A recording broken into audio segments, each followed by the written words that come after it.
आज आपके साथ शेयर करने जा रही हूँ दूधा दही गोश्त की रेसिपी, जो कि आपके डेली मेन्यू या दावत के लिए एक बेस्ट रेसिपी है। बहुत ही कम इंग्रेडिएंट्स में ये रेसिपी बनती है, लेकिन बहुत ही ज़्यादा लजीज बनती है।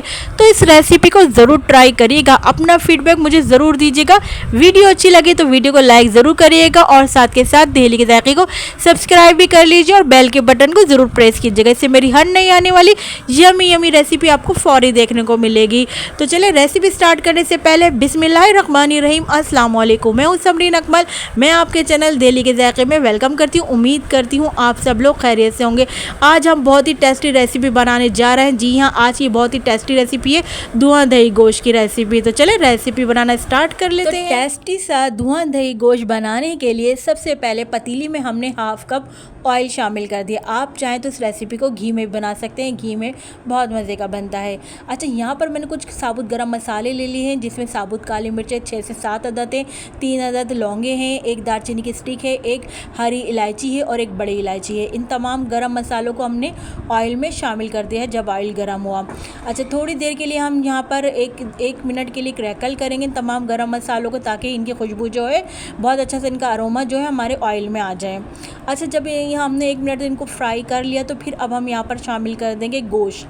अच्छा, ये मैंने बीफ का गोश्त लिया है, जिसका वेट है तकरीबन ये 350 ग्राम गोश्त है ये, और ये तकरीबन ये बीफ का गोश्त है और ये हमने बोनलेस लिया है। लेकिन अगर आप हड्डी वाला गोश्त में भी बना सकते हैं इस रेसिपी को, और इस रेसिपी को सेम इसी रेसिपी से आप चिकन और मटन में भी बना सकते हैं। बस आपने क्या करना होगा, जो है चिकन और मटन में पानी का ख्याल करना पड़ेगा। ठीक है, चिकन में आपको पता है चिकन जल्दी गल जाता है, तो वहाँ पर आपने पानी उसी लिहाज से शामिल करना है।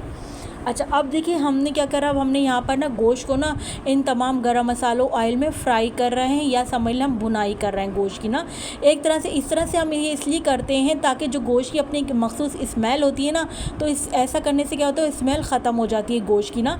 तो इसलिए हम सिर्फ 5 मिनट तक इस तरह गोश्त की जो है फ्राई कर लेंगे या भुनाई कर लेंगे। अच्छा, यहाँ पर मैं आपको एक मसाला बनाना बता देती हूँ। यहाँ पर मैंने एक दरमियाने साइज़ की प्याज ली है, इसको रफली सा मैंने मोटा मोटा स्लाइस कर लिया है। अब यहाँ पर मैंने तकरीबन 3 से 4 अदद हरी मिर्चें ली हैं। ये बड़ी हरी मिर्चें ज़्यादा तीखी नहीं होती हैं। ठीक है, अब इनको क्या करेंगे, हम इनका पेस्ट बना लेंगे प्याज और हरी मिर्चों का। तो इनको मैं मिक्सी जार में शामिल कर लूँगी और इसमें मैं शामिल करके थोड़ा सा पानी ऐड करूँगी ताकि ये आराम से पीस जाए। लेकिन हमने इनको ज़्यादा फाइन नहीं पीसना, थोड़ा सा दरदरा हमने इनको पीसना है। तो देखिए, जब हमारा गोश्त फ्राई हो गया तो हमने जो प्याज हरी मिर्चों का पेस्ट बनाया था ना, ये यहाँ पर हम शामिल कर दिया है। अब यहाँ पर हमने क्या करना है, इन हरी मिर्च और प्याज के साथ गोश्त की ना अच्छे तरीके से हमने बुनाई करनी है। तकरीबन मैंने 10 से 12 मिनट तक खूब काफ़ी देर तक अच्छी तरीके से गोश्त की बुनाई करी थी इन तमाम गरम मसालों की, ताकि हमारी जो है अच्छी तरह से रच बस जाए खुशबू जो है ना। तो देखिए, यहाँ पर मैंने अच्छी तरीके से भुनाई करूँगी। अच्छा, मेरी इन तमाम व्यूवर्स से रिक्वेस्ट है जो मेरी रेसिपी को देखते देखते यहाँ तक पहुँच गए हैं, तो आप तमाम व्यूवर्स का बहुत शुक्रिया। आप तमाम व्यूवर्स से मेरी रिक्वेस्ट है कि काइंडली रेसिपी अच्छी लग रही है तो वीडियो को मैं कहती हूँ लाइक तो अभी से ही कर दीजिए, और रेसिपी को अपने फ्रेंड फैमिली में लाजमी शेयर किया करें, और दहली के जायके को सब्सक्राइब ज़रूर करिए, बेल के बटन को ज़रूर प्रेस कीजिएगा। आप सबका बेहद शुक्रिया। आ जाते हैं हम अपनी रेसिपी की तरफ वापस। तो देखिए, यहाँ पर हम जब से मुस्तकिल बुनाई कर ही जा रहे हैं प्याज और हरी मिर्चों की। अच्छा, यहाँ पर हम आपको एक और मसाला बताते हैं। यहाँ पर हमने जो है 2 टेबल स्पून जो है साबुत धनिया लिया है, 1 टेबल स्पून यहाँ पर मैंने ज़ीरा लिया है, और तकरीबन मैंने 12 से 15 तक साबुत काली मिर्चें लिए। इनको हम क्या करेंगे, ड्राई रोस्ट करेंगे। अच्छा, हमने मीडियम टू लो फ्लेम पर हमने इन तीनों चीज़ों को ड्राई रोस्ट करना है, जब इनका अरोमा अच्छा सा निकल कर आएगा। आपने इनको जलाना नहीं है। अच्छा देखिए, अब जब इनमें से अच्छा सा अरोमा आया तो मैंने इनको जो है निकाल लिया, और इस तरह में दरदरा सा पीसना। आपने इनको बिल्कुल फाइन पाउडर नहीं बनाना, मेरी तरह दरदरा आपने पीस लेना है। अच्छा देखिए, हम साथ साथ भुनाई भी करते जा रहे हैं। अब यहाँ पर हम कुछ इंग्रेडिएंट्स भी ऐड करते जाएंगे। तो सबसे पहले जो हम यहाँ पर ऐड करेंगे वो है हल्दी। तो यहाँ पर जो है मैं हल्दी शामिल कर दूँगी। तो हल्दी मैं यहाँ पर शामिल कर रही हूँ, तकरीबन ½ टीस्पून मैंने हल्दी शामिल करी है। अच्छा, साथ में ही जो हमने ड्राई रोस्ट किया था ना दरदरा सा साबुत काली मिर्चें, ज़ीरा और ज़ीरा साबुत काली मिर्चें, साबुत धनिया, इन तीनों चीज़ों को हमने दरदरा सा पीस कर वो भी इसमें ऐड कर दिया है। अच्छा, फिर इन चीज़ों को मिक्स करने के बाद अब यहाँ पर हम नमक शामिल कर देंगे। नमक आप जो है अपने टेस्ट के अकॉर्डिंग शामिल कर लिया करें। मैं यहाँ पर जो है 1 टीस्पून भरकर मैं नमक शामिल कर दूँगी। बाद में हम टेस्ट कर लेंगे, कम पड़ा तो चेक जो है हम और ऐड कर लेंगे। तो देखिए नमक, हल्दी और जो हमने मसाला शामिल किया ड्राई रोस्ट वाला, इन सब को डालकर अब फिर से हमने भुनाई शुरू कर दी है। हम भुनाई तो कर ही रहे थे साथ साथ, और हमने ये तमाम चीज़ें ऐड करके फिर से भुनाई शुरू कर दिया। आप यकीन करें माशाल्लाह से दिखने में ही कितना लुकिंग वाइज ज़बरदस्त लग रहा है ये सालन, तो सोचे खाने में कितना मज़े का होगा। मैं कहती हूँ आपके लिए दावत की एक और डिश में इजाफा हो गया है। जो हम लोग परेशान होते हैं ना, हम कौरमा कढ़ाई के अलावा और क्या बनाएं, उसके अलावा भी मैंने आपको बहुत सारी रेसिपीज़ ऐसी दी हैं कि कौरमा कढ़ाई के अलावा भी आप अपने मेहमानों के लिए और भी बाल्टी गोश्त की जैसे मैंने आपको रेसिपी दी है, और भी बहुत सारी रेसिपी इस तरह की दी है। और ये रेसिपी भी आप अपने मेहमानों को खिला सकते हैं, अपनी फैमिली के लिए भी बना सकते हैं। तो देखिए यहाँ पर मैंने गोश्त गलने का ना पानी शामिल कर दिया 1 गिलास। अच्छा, मैं इसको 40 to 45 मिनट के लिए कवर करके रख दूँगी गोश्त गलने तक ना। तो मिलते हैं हम आपसे गोश्त गलने के बाद।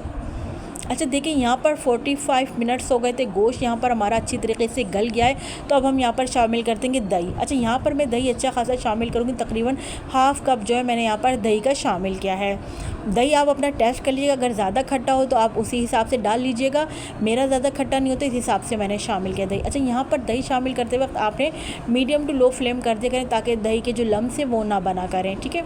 या तो चूल्हा बंद कर दिया करें या बिल्कुल लो पे ले जाया करें फ्लेम को ना।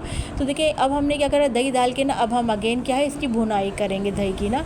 दही डालने के बाद खाने की अच्छी तरीके से भुनाई कर लेंगे। जब भुनाई हो जाएगी यहाँ पर, तो फिर देखिए मैं पुदीने के पत्ते शामिल कर रही हूँ। थोड़ी से मैं समझ लिया 1 से 2 टेबल स्पून मैंने पुदीने के पत्ते लिए, वॉश करके यहाँ पर कटिंग करके शामिल कर दिए। बहुत ज़बरदस्त सा टेस्ट आता है इसमें पुदीने का।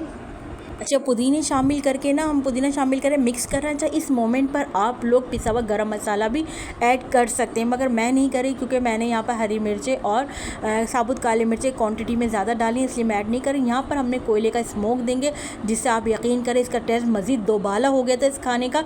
तो यहाँ पर मैं कवर करके रख दूँगी इसको, और यहाँ पर हम कवर करके 2 से 3 मिनट के लिए रख देंगे। कोयले का स्मोक देंगे हम 2 से 3 मिनट के लिए। जब 2 से 3 मिनट बाद हो जाएंगे तो फिर हम ये कोयला इसमें से रिमूव कर देंगे, निकाल देंगे कोयला। 2 से 3 मिनट से ज़्यादा आपने कोयले का स्मोक नहीं देना है, ज़्यादा इसकी स्मेल फिर अच्छी भी नहीं लगती। तो बस हमने 2 से 3 मिनट बाद ही तक का ही हमने इसमें स्मोक दिया। अब यहाँ पर हम अपने टेस्टी से खाने को जो है डिश आउट कर लेते हैं। आप देखें माशाल्लाह से दिखने में ही कितना ज़बरदस्त लुकिंग गुड लग रहा है, तो खाने में क्या ज़बरदस्त इसका टेस्ट होगा। अब आप इस खाने को एंजॉय कर सकते हैं प्लेन रोटी, जो घर की चपाती होती है, तंदूर की रोटी से भी बहुत मज़े का लगेगा ये खाना। और मैं समझता हूँ शायद ये प्लेन राइस से भी बहुत मज़े का लगेगा, चूँकि ये भुना हुआ खाना है तो ये सबके साथ ही बहुत मज़े का लगेगा। आप इसको रोगनी नान के साथ भी इंजॉय कर सकते हैं, हर एक के साथ ये बहुत मज़े का लगेगा। धुआं दही गोश्त ज़रूर ट्राई करिएगा, मुझे ज़रूर फीडबैक दीजिएगा। मुझे आपके प्यार से कमेंट का इंतज़ार रहेगा कि आप लोगों को मेरी तमाम रेसिपीज़ के साथ साथ आज की रेसिपी धुआं दही गोश्त की कैसे लगी। अच्छी लगे तो लाइक कर दीजिए, और साथ के साथ डेली के जायके को सब्सक्राइब कर लीजिए, और बेल के बटन को ज़रूर प्रेस कीजिए। इससे मेरी हर नई यमी आने वाली रेसिपी आपको फौरी देखने को मिलेगी। तो चलें चलती हूँ, क्योंकि मैं आप लोगों के लिए इसी तरह मज़े मज़े की यमी रेसिपी लेकर आप लोगों की खिदमत में हाजिर होती रहती हैं। जब तक के लिए मुझे समरीन अकमल को दिल्ली के जायके से इजाज़त दीजिए। अल्लाह हाफिज़।